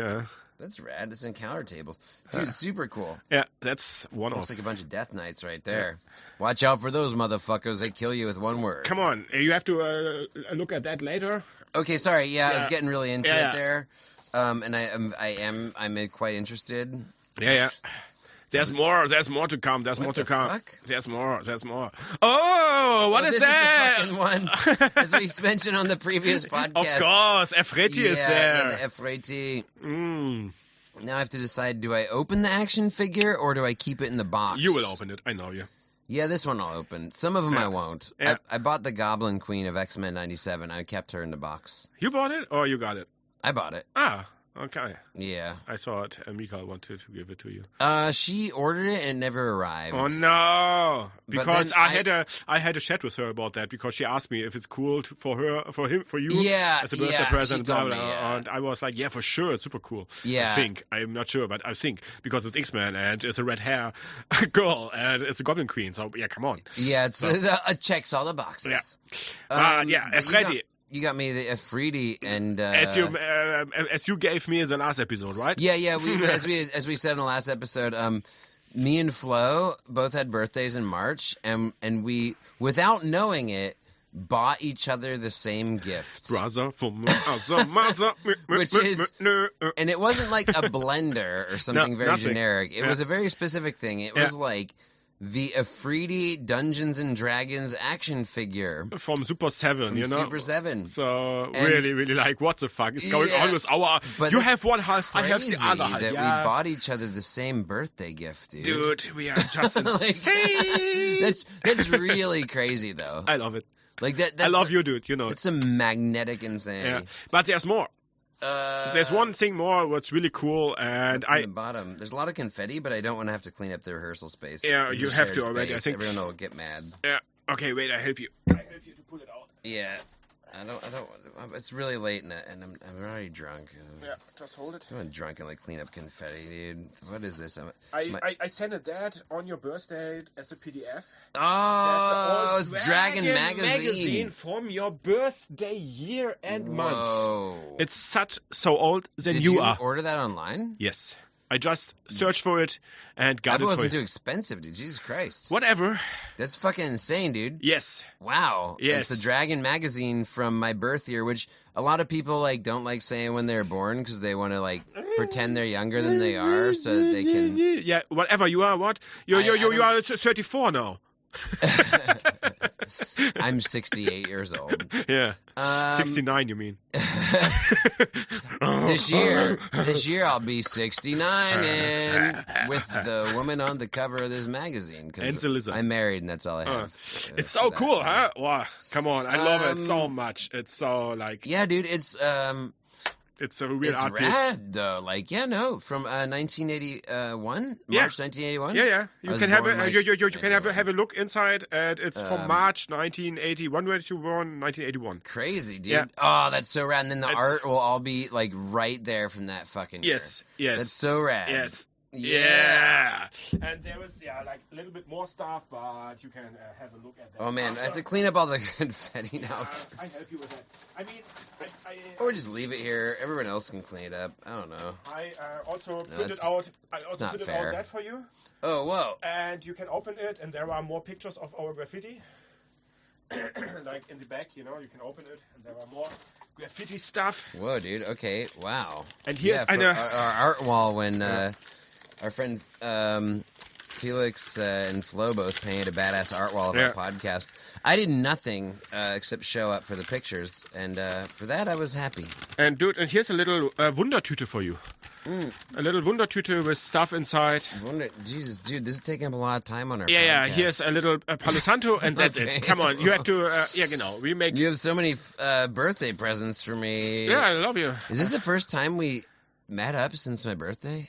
No, we met before on your concert, but not in private. Yeah. Like here, we are completely private. My band had our first concert, and that wouldn't have been good to give gifts at, because then everyone would have licked each other's buttholes all night. Sorry, that was my own. Oh man. Okay, so we have Masters. What? Dude, okay, like really on the podcast, there's like a lot of stuff here. Yeah. You can have a look after the podcast. Okay, after the podcast. I'm sorry, I tend to get absorbed all of a sudden. So let me just list it off, and I'll have a fucking look, and for the listeners to know. Yeah. We have Masters of the Universe, which again I mentioned I probably somehow on the spectrum style used to hum the theme song to as a child when I made art. So that's cool. And many stickers and stuff. And there's a Hulk sticker. There's Nowhere Land tattoo. There's a silver. I'm kind of scared now. Silver mask. Silver paper. Kind mask. of what do you call it? A ball mask. Yeah. Ballroom. Like just for party. Devils Never Sleep sticker. Because you love devils. Modern graphics sticker. More modern graphics. A lot of modern graphics. Modern graphics is a nice comic shop Shout in out Berlin. To Modern Graphics. Great. It's the oldest Berlin comic shop here, so super nice. Extreme. And there is a sticker you love, Gambit. We got Gambit sticker. That's super rad, dude. I have to put that somewhere special. I love me some Gambit. Yeah, it's actually all from not all, but all the graffiti stickers are from the graffiti shop where we painted that's rad. The wall. And the Gambit sticker too. Yeah. Because it's got some graffiti. It's like Gambit doing that is a fucking badass Gambit sticker. Dude. I love it. Wow. Yeah. More mask. Another mask, except whatever. Different. Be a hero. Just a flyer for a game, whatever. Flyer. It's just a wonder bag. And like a panther in the style of kind of a Hindu god thing or something. Yeah. Tripartite. And the 2 Hero Quest things that we have.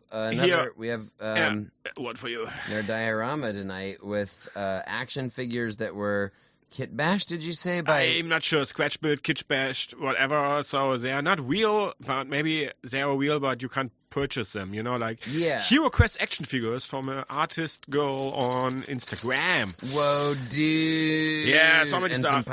And some Palo Santo Dude, too. We have Palo Santo for like. I moved in my new flat like a year and a half ago, and there's still Palo Santo there.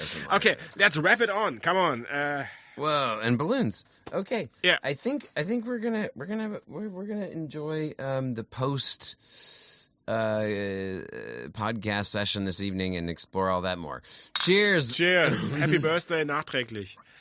What's Thanks, nachträglich? Man. Belated. Happy belated birthday, nachträglich. Cool, man. Thank you so much, man. So good. Holy shit balls, dude. I love this Dragon magazine, by the way. Yeah, that is fucking... The Dragon magazine from 1981 is special. And I sent it also the PDF to you from the Dragon magazine, and also I think I also sent you the PDF from my birthday year and my in March issue, and also Felix one. Well, you know what makes me super old school, and you too, is that I know, we much prefer to have the paper product in our hands compared to scrolling through some things. I mean, like it's a book or a magazine or comic. I mean, in these times with the climate change and so, I like the digital stuff for sure.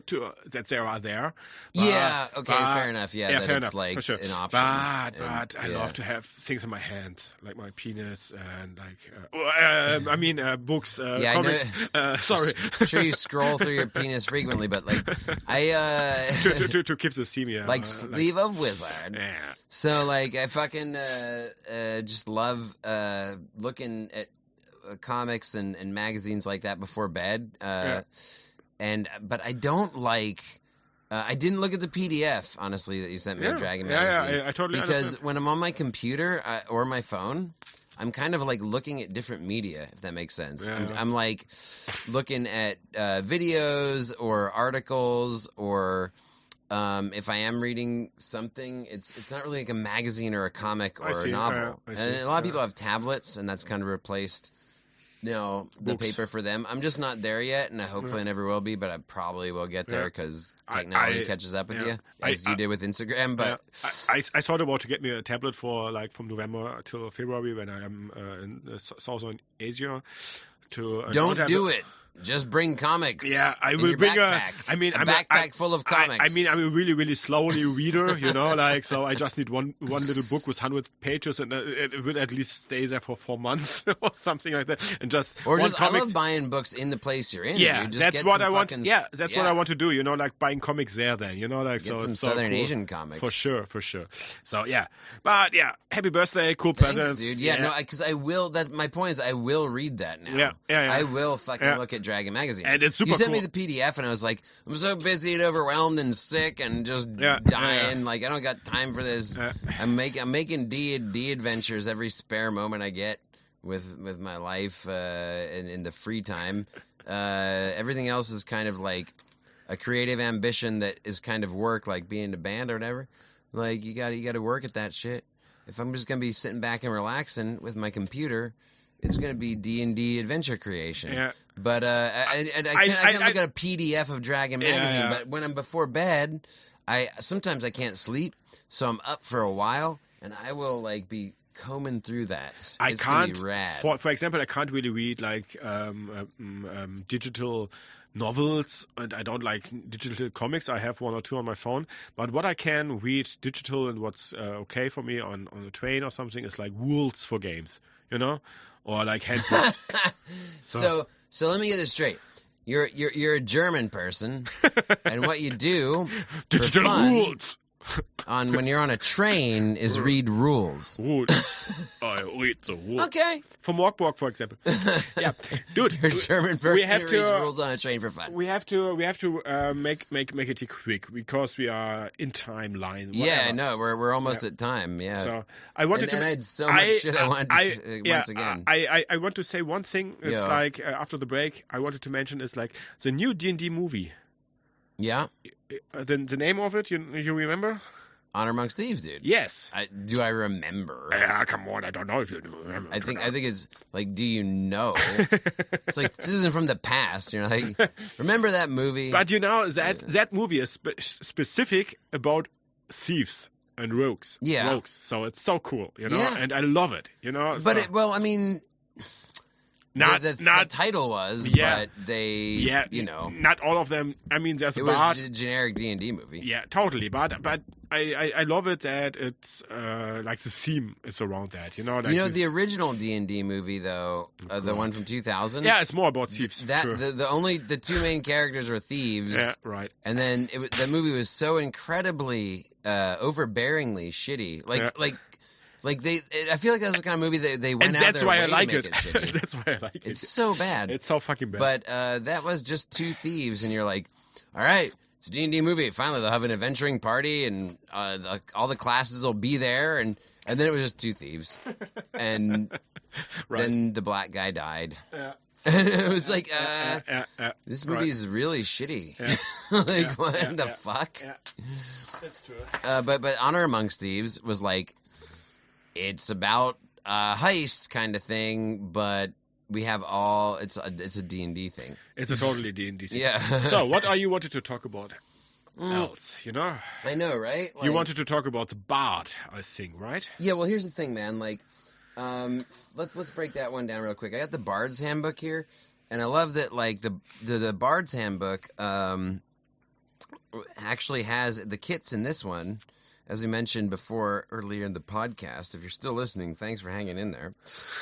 We have a couple kits. Jake seems to be wasted today a little bit. No worry. It's the first time that he can drink after 3 weeks or something. I took dude, I was so sick I couldn't drink. And it's our birthday, kind of, like we celebrated. Yeah, like I had to cancel my birthday party, which spoiler is alert, a D&D thing. Next episode will be even more wasted because that's our actual. No, real I think birthday. I shouldn't get more wasted than this for the podcast. No, dude. it's true. Then it'll just be like vomit. But it will be special. It will be special. Yeah, next episode. Yeah, that's what you're saying. It's the 12th episode. It's not about being wasted. It's about the fact that it's our anniversary podcast. Our podcast anniversary. Crazy shit. Crazy. If 1 year. Did anyone else ever say that word? Do you think? Podcast-iversary? Podcast. Probably they did. I don't think I came up with it. But it's nice. I'm just guessing. I like it. It's like bulimia. I'm gonna copyright it, and if anyone else ever fucking says that, you owe me money. It's like unless somebody else said it before me. It's like bulimia, right? It's not getting that. Look, in the Bard's Handbook, they have the kits. Not the Jester. kids, but the kids. The Jester. The Jester. Yeah. Hey, what? The Jester. What is the Jester? The Jester is in the Bard's Handbook. So what can the Jester? As I mentioned before, the thieves are like there's a rogue class in second edition. Yeah. There's thieves and bards. Yeah. And then they made these handbooks that breaks them down to further subclasses. Yeah. And the thieves, it gets really thiefy. Yeah. So you got assassins, acrobats, smugglers, fences, cut purses, all that kind of shit. Einbrecher. Einbrecherinnen. Einbrecherinnen. Sorry, it's hard to always make gender. the plural female in German if you're not a native speaker. But like, you did it. I did. It was alright. B plus. But here they have the really jestery. They have this is where they have the fools. What they say about, because like D&D second edition rules are always like in parts, you know, like these like what's the description, and then there are like the abilities and blah blah. But there's also like how they get into the adventure.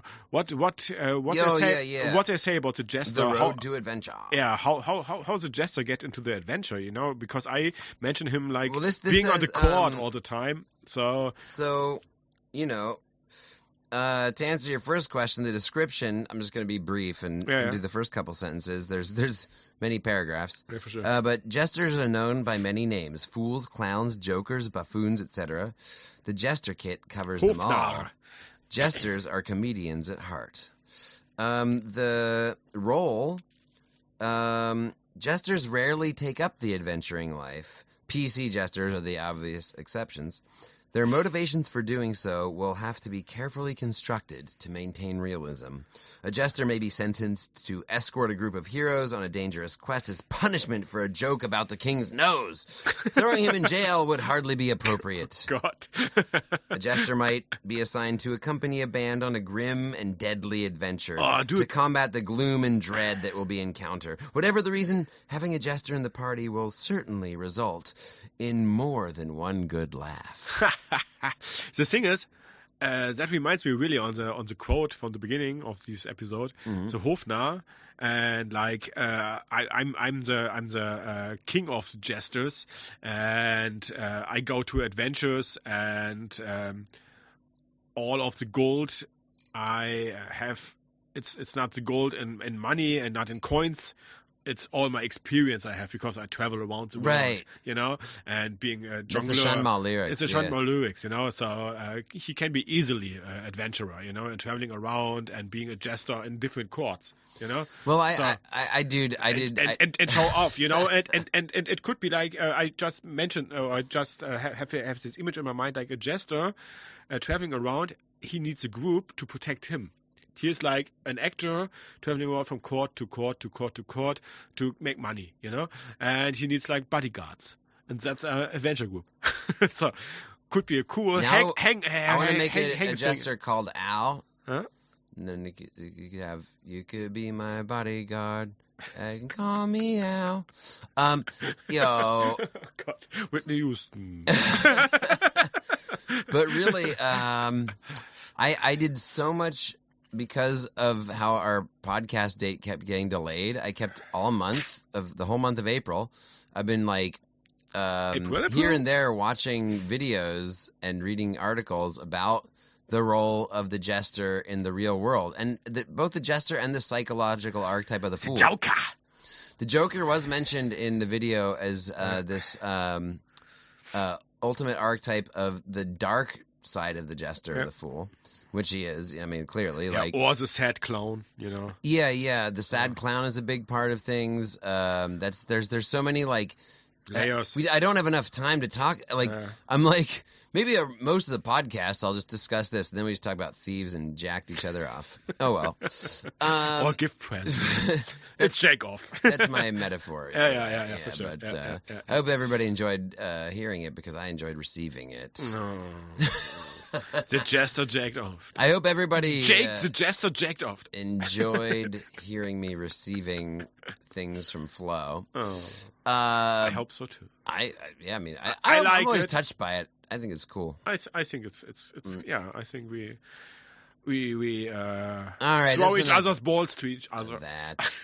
Look, there's so much about the psychological archetype of the jester and the historical role of the jester and fools in D&D, and why people want to play these classes, why people want to play the horny, stupid bard or the sneaky but dashing, charismatic rogue. You know, like these are things that are like brewing within us. But one thing I found, I just wanted to mention about, like, you're talking about the adventuring roles right now. So to plug it in perfectly, the historical role of the real jester. Well, dude, that's what I wanted to. It's fucking crazy. Like, It's those guys. the real. It's horrible. It's horrible. The real jesters. Yeah. Is that what I know? What do you know? What I know, it's like the R word that I don't say anymore. It was like Donkey brains. It's the donkey brains, but the retarded person, the handicapped You person. said you wouldn't say it. Yeah, but now I don't say it in an offense way or something, like just the persons who are like mentally I ill. don't want to say it on the podcast, dude. Yeah, Let's but, not say it. Yeah, but retarded, it's like it's a normal word, you know, like when you say it like in a clinical way. Saying I mean, it in a clinical way, and not in like a slangy way. Yeah, but I still thought the agreement was they wouldn't say in the podcast. Yeah, Whatever, no, go ahead. but no, I mean like handicapped people, you know. So and people with disabilities, they are in the. That's what you're supposed to say instead of the R word. Okay, sorry. Okay, that I don't know in English. Yeah, my English is not so well. Jesus you know that. Christ, Okay, you people with You disabilities. ruined it. I'm sorry. I'm just stupid also. So Donkey brains, motherfucker. Donkey brain, motherfucker. Beavers and butthead. Gleavis and Glathead. Little spoiler alert. Just remember, donkey brains. Donkey brains. So and It's Always Sunny in Philadelphia did. Like in the medieval times, people with disabilities got into like these jester roles, you know? Yeah, sometimes they did, yeah. And that's so horrible, you know, like what? Oh, they're so funny, they're so idioty.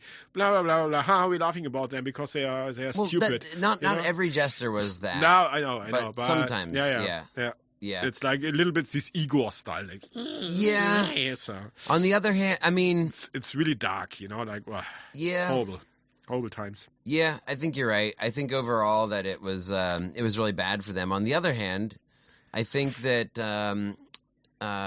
this is just completely speculation off the top of my head. I don't know. Like, I don't want to be cruel or insensitive, honestly, because that's why I would, no matter what I'm about to say, I would defer to what you said, and that it's cruel and horrible. And that's like the overall medieval times. Like, you know, a lot of people romanticize it, but it's actually much worse than today and always shall be. Yeah.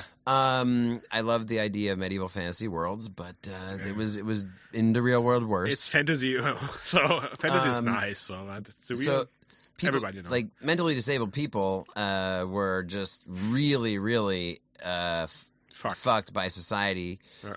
But that's the thing, is that I think... I think so. I'm not completely sure if it was in all societies or if... In Europe. In Europe, I think maybe... It was a barbaric place. Yeah. So compared to much of the rest of the world. Maybe in other parts of the world, like the tribes or the family take care of, you know, like in Asia, they do it today also still, you know, that mentally ill people stay in the families and the families take care of them. Not like in Germany, sometimes it's like, put them into like some houses and so away from the families and blah blah. But if you were mentally disabled and not a jester, don't you think that would have been like probably people who were really fucking horrible? Could be, yeah. You know what I'm saying? Yeah, for sure. So at least if you were a jester, it was kind of like. Yeah, it was kind of like, oh, people were like, oh, ho, ho. Yeah. It's old Jester Bob, and we can have fun with this guy, and he will make us laugh. Shatter. Yeah, the role of the jester, whether they're mentally disabled or not, was always to sort of like take the truth that nobody else would say because of social taboos, and then say it, and in that way, like, kind of help everything be okay. Because without that person to say what's real, then the shit gets too stressful, and then that people kill each other. It's and shit. kind of the same So without it like alleviates the the stress of mentally society. disabled thing. Maybe some of them are still mentally disabled, but it's the same like today with stand-up comedians and comedians at all. Like standing there and being ironic, being sarcastic, and saying the truth. Like in a mean way sometimes. Yeah. And just like putting the real picture into your But face. they say it for us, so So the rest of the crowd's like, this is what I'm thinking. I'm never allowed to say it because... For example, Jan Böhmermann, really shout out to Jan Böhmermann, like for me, Jan it's like, Böhmermann. so here in Germany, so many people hate him, and it's more like these, there are just two sides. You hate him or you like him, and I like him, and I think He's a brilliant. German comedian with a talk show. And and he's a really, really like political... We've discussed him also on the podcast. And we did before, right? with his goat fucking thing with Erdogan. Right. Which we shan't get into. We don't have much time, but like, that's why I love the comedy aspect they mention in the Bard kit. There's actually even a special ability where really? And a taunt, and that's one thing that I wanted to mention that I fucking love. That after the research of this week. Or this month, this far too long period where I've been waiting to do this goddamn podcast with you. I think it's the second time that we get sick for a podcast, yeah, but never October, so long. Yeah, October we also had they had Corona. They had Corona at set here. I remember October that. and April are great months to have being sicknesses sick. try and destroy you, Yeah, especially when you're in your goddamn 40s. Yeah, and in Germany. In Berlin. Yeah. In a swamp. In an old swamp, in a swamp that doesn't have public toilets. Yeah, it's fucking city. So like, exactly. So, but the thing is, with the Jester, and also with the Kender halflings, by the way, they have this ability. I love the Kender. I want to mention them. The taunt, you know this ability? The taunt is again? The taunt is this special ability. Yeah. Where I think they have it also in 5th edition. I'm sure they do. Actually, I read it, but I forget which character gets to have it. But it's also a spell. I think it's a spell also in 5th edition, but in 2nd edition it's a spell. It's a wizard spell, and it's also an ability for the Jester, an ability for Kender halflings. Yeah, I love the Kender halflings from Dragonlance. So it's it's a specialized halfling from the Dragonlance campaign. They can use this ability to make an insult to somebody, and then that person has to attack them. All right. So they can strategically draw people's attention towards them. Like a bad attention to them. Yeah. And that is like very creative. So cool. Again, on the vein of the idea that you have to be creative to play a higher level thief. Yes. I mean, if you're a higher level thief and your taunt skill is like has some badass bonuses where gets a red dragon's attention to you. Yeah, come on, attack me with your fucking fucking red dragon. Yeah, you can. So good, you know, like you can save the whole party. But you have to be really creative. Totally. You can't you can't just do it and just fight with a sword and cast a spell. Say to the dungeon master, like to the DM, like, hey, I have the ability. Are you gonna use it now? Yeah, but how?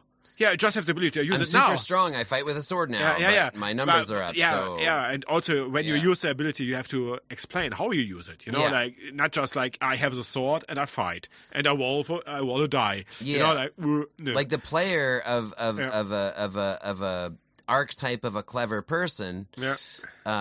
Which the fools also were always seen as clever people disguising themselves as stupid people. Yes. And that's still a thing in comedy. There's like the idiot, like, you know, it's always sometimes fools are actually to be smart. self-ironic. To be self-ironic is super smart, you know. And as I would paraphrase with Operation Ivy, you know, all I know is that I don't know nothing. Nice. Yeah. Which they're paraphrasing Socrates, though. Yeah. But you know, cheers to Operation Ivy, who is not anymore there, but Rancid is still there. At least Rancid is still there. I think Op Ivy's going to do a reunion tour. That's the rumor, but we'll see. If they come to Germany, by the way, we have to go. I will. Oh, we have to go. I will destroy anything in my path to get us to go. Oh, dude. I'm just saying. But like, dude, the taunt. The taunt. That was real. Yeah. Historically, Jesters. The Jesters had so much. It's again, I can't go into it all because, but I looked at like one of the things they did was they their roles were varied, you know, and there was different kinds of Jesters, and there was Jesters that worked for the court. There was Jesters that were just traveling people, like traveling musicians or whatever. So there was like all kinds of Jesters, but one of the things they had to do. Some of them had to do was when there was a war, they had to go up and fucking try and taunt the enemy, so that to provoke the enemy to attack. What? To make the first strike. Yeah. So if like an army was like, we have to get these fucking this army to move towards us, provide them, you know, like not provide, like provozieren. Yeah, and you can imagine, like, I'm like, in my imagination, I'm like, what would the Jesters go up? They'd be like, hey, you fucking English bitches, why don't you go and incestuously fuck your queen with your giant, so that their son can get a giant jaw. How fucking brave you have to be, you know? How fucking stupid or how fucking brave or both you have to be, you know? Like being in first line or like in zero line, you know? Like in the first line and go to the enemy and pretend them to attack first. You know, like, what the fuck? But the what kind a horrible the job. kind of insults, because the thing is, you're going up against that. Like some soldiers that are like trained for to sure. like do their job. There's the arrows in front of your face. Your you know, job like, is to like provoke them to like break their discipline and come towards you. It reminds me of Braveheart, you know, like with the fannies, of course, the fanny shaking, the fucking But that's the easy one. I mean, you know, imagine having to do that with words and just come up and be like, your mother is a fucking egg-sucking bitch or something, you know? Like, that'd be fucking insane. Yeah, or something like, your king sucks my mother's dick. Yeah, like... what? but like, how creative of an insult comic you have to be to, like, get a fucking soldier to go and attack you. Yeah. Like... I don't really understand how you know what benefit you get out of that. You know, like when you are in war and you want that enemy fights you because of the strategy, you destroy the strategy of the army. I think, right? Yeah, well, it's the same in D&D, dude. Yeah. Why, as an individual? That's the thing. Like, you know, as we've discussed in this podcast, D&D came of wargaming, where there was large groups of armies, but then it got boiled down to individuals after Gary Gygax and Dave Arneson decided to do that. So we learned that ourselves on the podcast. But like, why would an individual in a D&D group? What strategy can they use with the taunt to get the enemies drawn out? Yeah, well, it was the same thing, just on a bigger scale. Destroy their idea of what they have, you know, like for to have their strategy. Attack. Yeah, for sure. Because when their strategy, when the enemy wants to attack, like they're like, let's get the wizard. Or in the real world armies, they might be like, oh, let's get the major. There's a catapult over there. We have to destroy the catapult team. Yeah. And then they're like, hey, those guys are poised to destroy the catapult team. Let's send the jester. And he's like, hey, why don't you catapult my fucking balls with this raw horse? Yeah, or also just like, wasting their time, you know? Yeah. Like, just like, hey, here I am, blah, blah, blah, talking, blah, blah, blah, and then there's backstabbing from behind, you know? Like, backstabbing, of course, it's from behind. Like, the others can like outflank them. Exactly. Them, all sorts of battle strategy like bullshit something like that. That's based on just those like a taunt. Super cool. That's why I love that the taunt ability in D&D so cool. is like kind of based on this real world. Dude, we should make once in our lifetime like a jester or rogue campaign together, you know, like we have a lot of ideas for things we want to do in D&D, dude. And we have one cool thing, and I wanted to bring this hint for the gamers in June, or like especially because Jake and I working on a module on a one-shot. Let's finish it with riddles. And I have like this little riddle, and I will give also the the answer to the riddle. So when the people listening to these podcasts, then they know the answer to the riddle also. The riddle is like, okay, whatever. Call the wrong number and call the correct number, and then there is like different numbers. Yeah, this is just for a handful of 6 people that are going to play D&D with us in June. Okay, fuck it. I think it's stupid. Do it really quick. Honest. Just do it really fast. If you're going to play D&D with us in June, listen to this riddle hint. And also, actually, me and Flo have created an adventure together that we are co-DMing, but it's 2nd edition, so it's very niche, and we're not sure exactly what we can do with it. But we do hope that we can play it more than once and that maybe we can take it out into the world and play it. If you'd like to play it with us, let us know in the comments below. And just go ahead and shout it out for the 6 players that are playing with us in June. Yeah. And if you play with us this campaign, this adventure module that we're creating together in the future, we will refer you back to this podcast, maybe even the exact time in it, so that you can hear this hint. Here's the hint. So I will just say completely, the whole thing is like I created a riddle. I love to create riddles. I love to create traps and blah, blah, blah. And I created this riddle, and they will find a big crystal, and it's an 8-sided crystal. So the correct number is 8.